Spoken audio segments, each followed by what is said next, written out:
प्यारे छात्रों, आज हम पढ़ेंगे वैद्युत flux, electric flux. Electric flux किसे कहते हैं?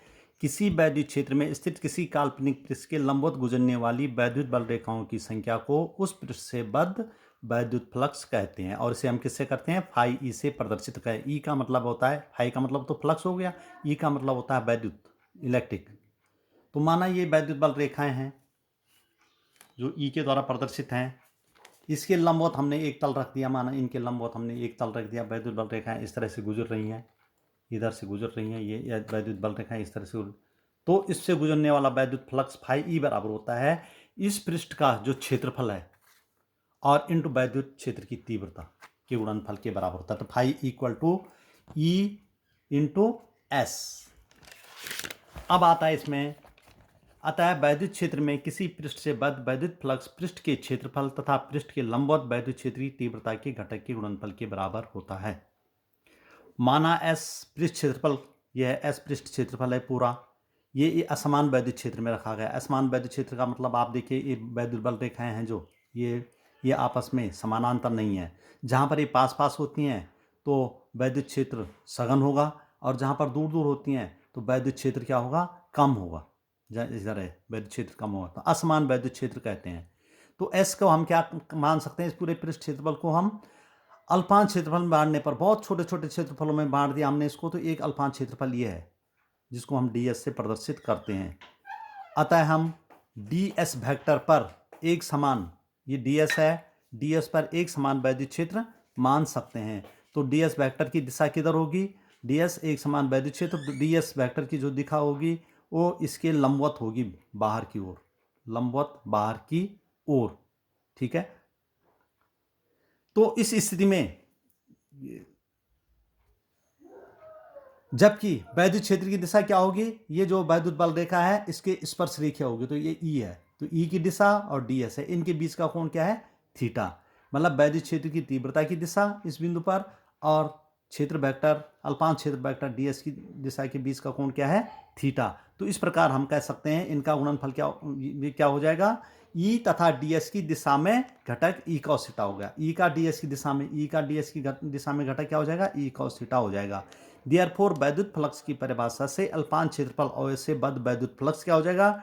डी फाई ई बराबर, अल्पांश है इसलिए डी बराबर E cos theta into D S, और डी फाई बराबर E D S cos theta.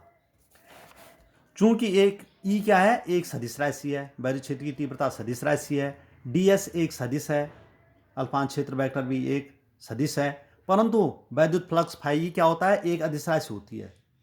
अर्थात जब दो वेक्टरों को आपस में गुणा किया जाता है, उन दोनों का प्रोडक्ट, और उन दोनों को गुणा करने में जब क्या आता है? एक अदिश राशि आती है, तो उसको कहते हैं हम दो वेक्टरों का अदिश गुणन।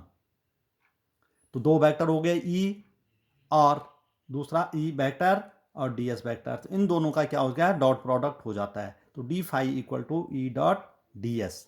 किसी बंद पृष्ठ के लिए, जैसे ये तो खुला पृष्ठ हो गया, जैसे हमारे पास है ये खुला पृष्ठ है, परंतु कोई बंद पृष्ठ है, जैसे कोई बॉल है, बंद पृष्ठ है, या किसी भी और आकार का हो सकता है, कोई जरूरी गोलाकार हो सकता है, तो उस बंद पृष्ठ के लिए हम फाई ई बराबर क्या करते हैं? इंटीग्रेशन का साइन है ये, और इसको यहाँ पर बीच में circle S D phi equal to integration बंद पृष्ठ के लिए integration E into D S. वैद्युत फ्लक्स धनात्मक, शून्य तथा ऋणात्मक हो सकता है। धनात्मक वैद्युत फ्लक्स होता है यदि ई तथा डी एस के बीच का कोण थीटा इज 0 या लेस देन 90 डिग्री, तो ये न्यून कोण हो।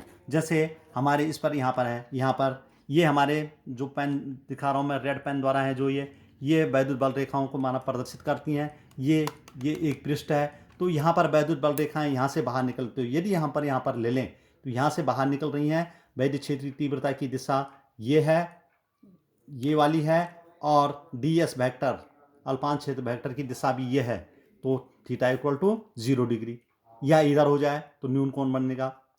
तो उस स्थिति में क्या होगा? इस पृष्ठ के लिए धनात्मक होगा, अर्थात जिस पृष्ठ से वैद्युत बल रेखाएं बाहर निकलती हैं वैद्युत फ्लक्स क्या होगा? धनात्मक। जिस पृष्ठ से वैद्युत बल रेखाएं क्या होती हैं? अंदर प्रवेश करती हैं, माना इधर ले लें हम, ये डी एस है, तो वैद्युत बल रेखाओं की दिशा तो ये है, वैद्युत बल रेखाओं की दिशा ये है, परंतु यहाँ पर यदि हम क्षेत्र वेक्टर की दिशा देंगे तो क्षेत्र वेक्टर की दिशा ये होगी। इस दिशा में होगी, और इस तरह से 180 डिग्री का एंगल बनेगा, या अधिक कोण बने, इस तरह भी हो सकती हैं। तो उस स्थिति में क्या होता है, इस पृष्ठ के लिए क्या होगा, वैद्युत फ्लक्स ऋणात्मक होता है। और यदि वैद्युत बल रेखाएं इस तरह है, पृष्ठ इस तरह से है और वैद्युत बल रेखाएं भी इधर हैं, तो इस स्थिति में क्या हो जाएगा, पृष्ठ में यहां पर जो अल्पांश क्षेत्रफल है, यहां पर ds की दिशा ऊपर होगी और E की दिशा ये है, तो 90 डिग्री का एंगल बनेगा। अर्थात इस स्थिति में जो वैद्युत फ्लक्स होगा वो शून्य है।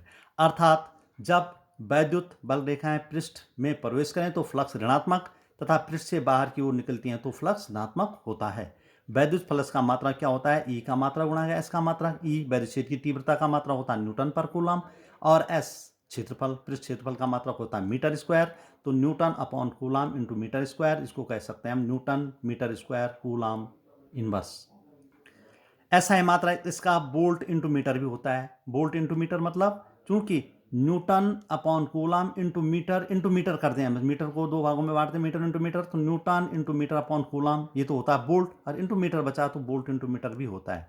इसकी विमा होती है E की विमा इंटू S की विमा। E की विमा वैद्युत क्षेत्र की तीव्रता की विमा mL/-3 A⁻⁻1, और S क्षेत्रफल की विमा L स्क्वायर, तो mL³ T⁻⁻3 A⁻⁻1।